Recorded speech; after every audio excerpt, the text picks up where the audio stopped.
नमस्कार, बहुत स्वागत है आप सभी का। आप देख रहे हैं पहाड़ प्रभात, आपके साथ मैं हूं राजीव ढोंडियाल।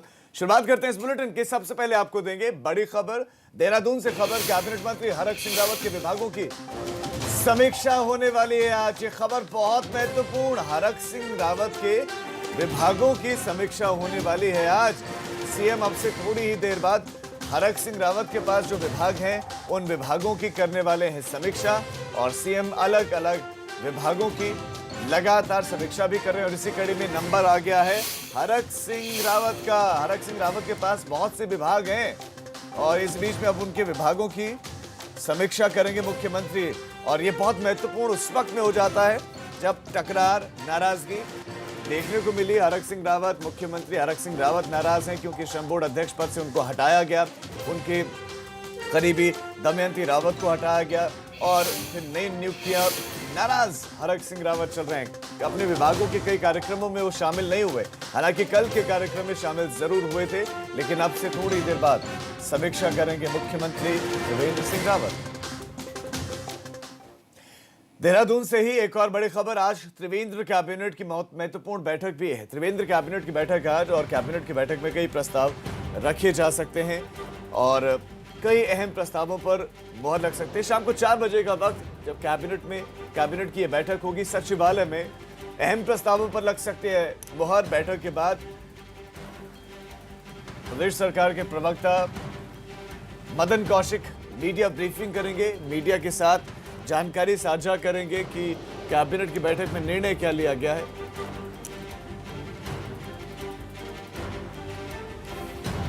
और इस खबर पर हमारे संवाददाता रवि कैंतुरा और ज्यादा जानकारियों के साथ जुड़ गए हैं। रवि, दो महत्वपूर्ण खबरें आज की। एक तो समीक्षा करने वाले मुख्यमंत्री त्रिवेंद्र सिंह रावत, जो भी विभाग हरक सिंह रावत के पास है। दूसरा, कैबिनेट की बैठक है। कैबिनेट की बैठक में पहला तो क्या हरक सिंह रावत मौजूद रहेंगे या नहीं, तो पहला सवाल। और दूसरा, आज कौन कौन से बड़े और महत्वपूर्ण प्रस्ताव हैं जो रखे जा सकते हैं और जिन पर मुहर लगने की संभावना है?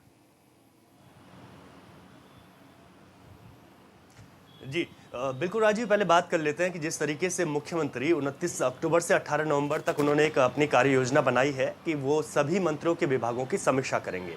आज जो हरक सिंह रावत हैं उनके पास कई विभाग हैं। वन विभाग उनके पास है, श्रम विभाग उनके पास है, आयुष उनके पास है। तो इन सभी विभागों की आज समीक्षा की जाएगी। और ये महत्वपूर्ण इसलिए हो जाता है क्योंकि इससे पहले लगातार सुर्खियों में हरक सिंह रावत की नाराज़गी भी देखने को मिली और उन्हें सन्निर्माण कर्मकार कल्याण बोर्ड के अध्यक्ष पद से भी हटाया गया। उसके बाद कई कार्यक्रमों में मौजूद नहीं रहे। हालांकि कल एक कार्यक्रम में उन्होंने शिरकत की और मुख्यमंत्री के साथ। तो विभागों की समीक्षा होनी है तमाम, और भी जो मंत्री उनके विभागों की, अभी मदन कौशिक के विभाग और एक और मंत्री हैं जिनके विभागों की समीक्षा हो चुकी है। और आज महत्वपूर्ण इसलिए है क्योंकि हरक सिंह के विभागों की समीक्षा होनी है। उनकी नाराजगी भी बीच बीच में देखने को मिल रही है, उनके बयानों में भी उनकी नाराजगी साफ तौर पर जाहिर हो रही है। तो देखना होगा कि किस तरीके से जो विभागों की समीक्षा है उसमें क्या कुछ रहता है। जहाँ तक दूसरा एक महत्वपूर्ण है कि आज कैबिनेट है, 4 बजे सचिवालय में कैबिनेट रखी गई है। उसमें सभी जो कैबिनेट मंत्री हैं वो पहुंचेंगे। और सबसे महत्वपूर्ण है कि आज किन प्रस्तावों पर मुहर लग सकती है। तो एक तो राज्य स्थापना दिवस भी करीब है, 9 नवंबर को राज्य स्थापना दिवस है। उससे पहले इसको देखते हुए अहम प्रस्ताव पर मुहर लग सकती है। खेल से संबंधित, पर्यटन से संबंधित विभाग बहुत महत्वपूर्ण प्रस्तावों पर आज मुहर लग सकती है। खासतौर पर कुंभ बहुत नज़दीक आ गया है और कुंभ से जुड़े हुए जो निर्माण कार्य हैं वो हो रहे हैं लगातार। कुंभ को लेकर तमाम चीज़ें, क्योंकि कोरोना काल भी है, किस तरीके से कुंभ होगा, किस तरीके से सारी व्यवस्थाएं बनानी है, इसको लेकर भी आज बहुत महत्वपूर्ण विषयों पर जो है चर्चा होगी। और बहुत महत्वपूर्ण विषयों पर कुंभ को लेकर जो है कई प्रस्तावों पर आज मुहर लग सकती है। तो इसके बाद स्थिति स्पष्ट होगी कि क्या क्या आज कैबिनेट में प्रस्ताव रखे जाएंगे। कैबिनेट की बैठक में बहुत सारे मसले रखे जाने हैं, लेकिन इसके अलावा जो समीक्षा बैठक आज होने वाली है, मुख्यमंत्री समीक्षा बैठक करेंगे। क्या मदन, जो अगर हम बात करें हरक सिंह रावत की, क्या हरक सिंह रावत भी जो वहां पर मौजूद रहेंगे या सिर्फ विभागीय अधिकारी ही मौजूद रहेंगे, उनके साथ ही समीक्षा होगी? निश्चित तौर पर देखिए, जब किसी मंत्री की जो विभागों की समीक्षा है उसमें मंत्री का मौजूद होना आवश्यक है और इसके साथ ही जो उससे जुड़े हुए जितने भी अधिकारी हैं उनका मौजूद होना आवश्यक है। और वहाँ पर मौजूद रहेंगे क्योंकि थोड़ी देर में सचिवालय में ये समीक्षा जो है सीएम की शुरू हो जाएगी। और उसके बाद वहाँ पर हरक सिंह रावत पहुँचते हैं, उसके साथ उनके साथ कई जो है वहाँ पर अधिकारी पहुँचेंगे जो उन विभागों से संबंधित है, ये देखना होगा। और इसके साथ ही किस तरीके से समीक्षा होती है, किन किन बातों को उसमें देखा जाता है, जिन जिन कामों की समीक्षा होगी उसको लेकर क्या कुछ सीएम कहते हैं, हैं, क्या कुछ निर्णय लिए जाते हैं। और जो अभी जो लगातार जो टकरार चल रही है सुर्खियों में लगातार, क्योंकि सन्निर्माण कर्मकार कल्याण बोर्ड के अध्यक्ष पद से हटाए जाने के बाद उनकी नाराजगी साफ तौर पर जाहिर हुई थी। अपने ही विभाग वन विभाग के 2 बड़े कार्यक्रम हुए थे, वहां पर हरक सिंह रावत नहीं पहुंचे थे। ऐसे में जब विभागों की समीक्षा खुद सीएम करेंगे तो क्या कुछ आगे रहेगा, ये देखने वाली बात जरूर होगी। जी रवि, आपका इस तमाम जानकारी के लिए बहुत शुक्रिया। तो हरक सिंह रावत की बात करें तो कुल 7 विभाग उनके पास हैं और उन विभागों की समीक्षा करने वाले हैं मुख्यमंत्री त्रिवेंद्र सिंह रावत। खबरों में आगे बढ़ रहे हैं। सीएम त्रिवेंद्र सिंह रावत डोईवाला विधानसभा क्षेत्र में बीजेपी मंडल प्रशिक्षण वर्ग कार्यक्रम में शामिल हुए। बीजेपी की ओर से 252 मंडलों में प्रशिक्षण कार्यक्रम किया जा रहा है। इस प्रशिक्षण वर्ग में करीब 1000 से ज्यादा कार्यकर्ताओं को प्रशिक्षित करने का लक्ष्य रखा गया है। कार्यक्रम के माध्यम से कार्यकर्ताओं को पार्टी की रीति नीति और सरकार की उपलब्धियों के बारे में बताया जा रहा है ताकि वो आगे इसका प्रचार प्रसार जनता तक करें।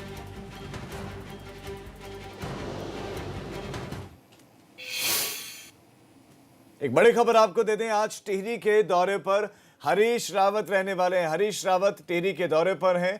टिहरी दौरा पूर्व सीएम हरीश रावत का, और सिर्फ हरीश रावत ही नहीं, प्रीतम सिंह भी आज टिहरी के दौरे पर रहेंगे। कांग्रेस प्रदेशाध्यक्ष प्रीतम सिंह, कांग्रेस के राष्ट्रीय महासचिव, पंजाब प्रभारी, पूर्व सीएम हरीश रावत भी रहने वाले। यहाँ पर नागरिक अभिनंदन कार्यक्रम में शिरकत करने वाले दोनों शिरकत करेंगे। नागरिक अभिनंदन कार्यक्रम में प्रतापनगर के भामेश्वर महादेव मंदिर में यह कार्यक्रम होगा और वहां पर मौजूद रहेंगे। कांग्रेस कमेटी की ओर से यह कार्यक्रम आयोजित होगा, उसी कार्यक्रम में हिस्सा बनेंगे हरीश रावत और कांग्रेस प्रदेशाध्यक्ष प्रीतम सिंह। टिहरी का दौरा, और खास बात यह है कि कई मौकों पर अलग अलग दिखाई देते हैं, क्योंकि खेमा अलग अलग बताया जाता है, माना जाता है। एक तरफ हरीश रावत खेमा, दूसरी तरफ प्रीतम सिंह इंदिरा हृदयेश वाला खेमा। तो टिहरी में भामेश्वर महादेव मंदिर में जो कार्यक्रम है वहां पर एक साथ होंगे प्रीतम सिंह और हरीश रावत। तो टिहरी का दौरा है जहां पर कांग्रेस कमेटी ने ही एक कार्यक्रम आयोजित किया है। ये कांग्रेस कमेटी की ओर से कार्यक्रम है और ये प्रतापनगर में भामेश्वर महादेव मंदिर में कार्यक्रम होगा। वहां पर हरीश रावत और प्रीतम सिंह मौजूद रहेंगे। आज जोशीमठ के दौरे पर रहेंगे सतपाल महाराज। कैबिनेट मंत्री सतपाल महाराज का जोशीमठ का दौरा है। कई योजनाओं का लोकार्पण करेंगे सतपाल महाराज। सतपाल महाराज यहां पर कई योजनाओं का शिलान्यास भी करने वाले हैं। सुबह 11 बजे सतपाल महाराज का कार्यक्रम शुरू होगा। जोशीमठ के बाद श्रीनगर के लिए सतपाल महाराज रवाना होंगे। देवली बगड़ के विकास कार्य का लोकार्पण करने वाले हैं। जो कार्यक्रम है वो हम आपको बता रहे हैं, किन किन योजनाओं का लोकार्पण और शिलान्यास होने वाला है। औली के लिए open air ice skating rink, इसका भी शिलान्यास। कुकिंग गैस एजेंसी निर्माण कार्य का शिलान्यास होना है। कुकिंग गैस एजेंसी जो कि श्री बद्रीनाथ धाम में बननी है, इसका शिलान्यास होना है। देवली बगड़ के विकास कार्य का लोकार्पण करेंगे कैबिनेट मंत्री सतपाल महाराज। तो सतपाल महाराज का ये दौरा है, बहुत महत्वपूर्ण दौरा है। सतपाल महाराज की अगर हम बात करें तो सतपाल महाराज के पास कई मंत्रालय हैं, कई विभाग उनके पास हैं, और आज वो कई योजनाओं का लोकार्पण और शिलान्यास करने वाले हैं।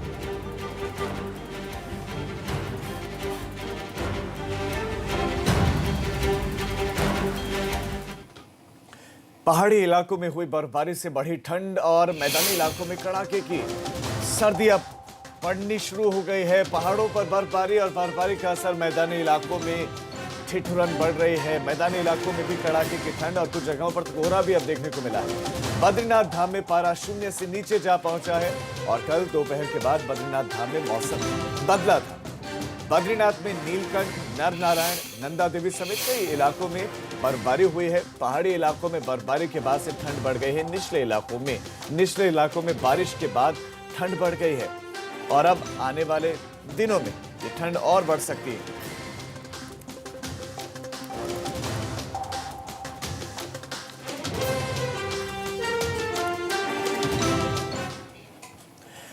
बड़ी खबर अब आपको देहरादून से दे दें। हेमंत द्विवेदी पर एफआईआर निरस्त कर दी गई है।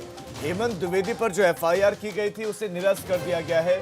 देहरादून से खबर और सुप्रीम कोर्ट ने एफआईआर निरस्त की है। हेमंत द्विवेदी पर जो एफआईआर लिखी गई थी उसे निरस्त किया गया। दरअसल 2 साल पहले भीमताल थाने में जमीन कब्जाने की एफआईआर दर्ज हुई थी, उसे सुप्रीम कोर्ट ने निरस्त कर दिया है। पुलिस ने अपने अधिकारों का बेजा इस्तेमाल किया।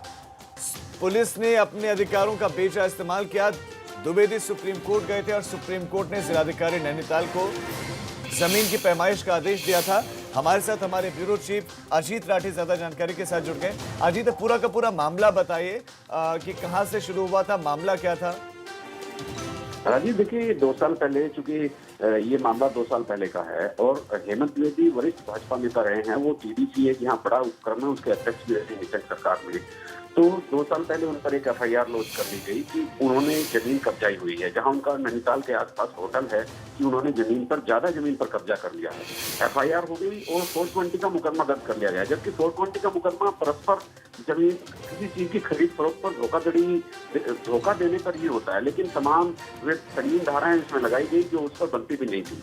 फिर रेवेन्यू की टीम के बजाय पुलिस ने जमीनों की पैमाइश की, और पुलिस जब जमीनों की पैमाइश कर रही थी, उन्हें लगा उनका उत्पीड़न हो रहा है, तो वो सुप्रीम कोर्ट गए और सुप्रीम कोर्ट ने जिलाधिकारी की अध्यक्षता में एक कमेटी गठित की और जब ये कहा कि इसको बहुत पारदर्शी तरीके से नापा जाए, और जमीन की पैमाइश जब हुई तो ये पाया गया कि हेमंत द्विवेदी के पास उसकी जमीन से भी कम जमीन है।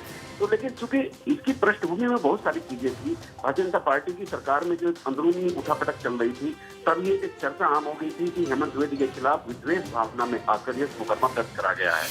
और उस समय तमाम तरह की चर्चाएं ये भी चली थी कि वो निशंक खेमे के माने जाते हैं, दूसरे खेमे के माने जाते हैं, तो उनसे बदला लेने के लिए ये सब कार्रवाई हो रही है। अंततः जो हुआ वो गलत था, एफआईआर गलत थी। सुप्रीम कोर्ट ने माना कि ये बेहद ही निंदनीय कार्य है और पुलिस बल का बेजा इस्तेमाल किया गया है और ये एफआईआर क्वैश की जाती है। तो हेमंत द्विवेदी को जितनी प्रताड़ना झेलनी पड़ी, अब सुप्रीम कोर्ट ने कल उनको राहत दे दी। जी अजीत, आपका इस तमाम जानकारी के लिए बहुत शुक्रिया। तो हेमंत द्विवेदी को मिली है राहत। एफआईआर जो लॉन्च की थी उनके खिलाफ, उसको निरस्त करने के आदेश सुप्रीम कोर्ट ने दे दिए हैं। साथ ही पुलिस पर भी एक टिप्पणी की है कि बेजा अधिकारों का इस्तेमाल किया गया। अब खबर रुद्रप्रयाग से, जहां पर आज बंद हो गए तृतीय केदार भगवान तुंगनाथ के कपाट। तो तृतीय केदार भगवान तुंगनाथ के कपाट आज बंद होने वाले हैं। रुद्रप्रयाग से ये बड़ी खबर, सुबह 11:30 बजे भगवान तुंगनाथ के कपाट होंगे बंद। पहले रात्रि प्रवास के लिए डोली चोपता पहुंचेगी, उसके बाद पौराणिक परंपराओं के मुताबिक कपाट को बंद कर दिया जाएगा। तो बड़ी खबर आपको दे दें, कपाट बंद होने वाले हैं भगवान तुंगनाथ के। केदार भगवान तुंगनाथ के कपाट बंद होंगे और 11:30 बजे कपाट बंद किए जाएंगे। रुड़की के कृष्णनगर पार्क में और सड़क का मेयर और पार्षद और विधायक देशराज कर्णवाल की पत्नी ने शिलान्यास किया। तो रुड़की के कृष्णनगर में पार्क और सड़क का मेयर और पार्षद और विधायक देशराज कर्णवाल की पत्नी ने शिलान्यास किया, लेकिन शिलान्यास कार्यक्रम में क्षेत्र के यानी झबरेड़ा विधायक देशराज कर्णवाल को ना बुलाए जाने पर विधायक जी का पारा चढ़ गया और वो आनन फानन में नगर निगम पहुंच गए, जहां पर उन्होंने सहायक नगर अधिकारी को जमकर फटकार लगाकर खरी खोटी सुना डाली। विधायक देशराज कर्णवाल ने कहा कि यह कार्य मुख्यमंत्री की घोषणा में था, मेयर ने इसका शिलान्यास कैसे कर दिया, जो कि नियमों के खिलाफ है। वहीं विधायक देशराज कर्णवाल ने रुड़की मेयर को बेगानी शादी में अब्दुल्ला दीवाना तक कह डाला। बेगानी शादी में अब्दुल्ला दीवाना, मेयर साहब वहां पर उद्घाटन कर जाए, ये गलत बात है। मेयर साहब भारतीय जनता पार्टी के अब एक सदस्य हैं, उन्हें भाजपा की रीति नीति से अवगत होकर काम करना चाहिए, उद्घाटन करना चाहिए, क्योंकि माननीय मुख्यमंत्री जी की घोषणा है क्षेत्रीय विधायक की उपस्थिति के बिना उद्घाटन करना अवैधानिक है। दिवाली पर पटाखों पर बैन लग सकता है। ये विदेशी पटाखे हैं और विदेशी पटाखों पर बैन लग सकता है। सरकार कर रही है बैन लगाने की तैयारियां हैं। स्वदेशी उत्पादों को सरकार की मंशा है कि बढ़ावा दिया जाए। स्वदेशी उत्पादों को बढ़ावा देने पर सरकार विचार कर भी रही है और इसी पर कैबिनेट मंत्री मदन कौशिक ने बैन दिया है। स्वदेशी को बढ़ावा देना, और माननीय सुप्रीम कोर्ट ने भी पूछा है सरकारों से क्या हो, तो राज्य के स्तर पर एक विचार ये है कि जो हमारे विदेशी पटाखे हैं उन पर प्रतिबंध लगाने पर विचार हो रहा है, देखते हैं क्या रहेगा। उत्तराखंड हाईकोर्ट की खंडपीठ ने ऋषिकेश में रिजर्व फॉरेस्ट की भूमि पर हुए अतिक्रमण को लेकर दायर जनहित याचिका पर सुनवाई की। न्यायालय ने राज्य सरकार से पूछा था कि अवैध निर्माण कार्य को कितने दिनों में ध्वस्त किया जाएगा, जिस पर सरकार ने कोर्ट में शपथ पत्र पेश कर कहा कि इसे ध्वस्त करने के लिए एक कंपनी को ठेका दे दिया है और कंपनी ने सरकार को आश्वासन दिया है कि इस निर्माण को लगभग 23 दिन के भीतर ध्वस्त कर दिया जाएगा। कोर्ट ने सरकार के इस मत से सहमत होकर मामले की अगली सुनवाई 24 नवंबर को तय की है। वहीं सुनवाई के दौरान मुनि चिदानंद की तरफ से कहा गया है कि उन्होंने इसे बड़ी मेहनत से बनाया है और इसे तोड़ा ना जाए, बल्कि इसे फॉरेस्ट या फिर सरकार किसी अन्य काम में उपयोग में ला सकती है। मानते हुए कि ठेका अब जो है एक कंपनी को इसके डिमोलिशन का दिया जा चुका है, अतः अब जो है कि कहते हैं इसको वापस मेरिट पे सुनने की कोई जरूरत नहीं है। और उन्होंने जिस कंपनी ने डिमोलिशन का ठेका लिया है, सरकार को अधिकृत कर दिया है कि वो 23 तारीख तक इसको पूरा करके 24 तारीख को इस कोर्ट को आगे की प्रगति के बारे में बताए। अब एक छोटे से ब्रेक के लिए हम रुक रहे हैं।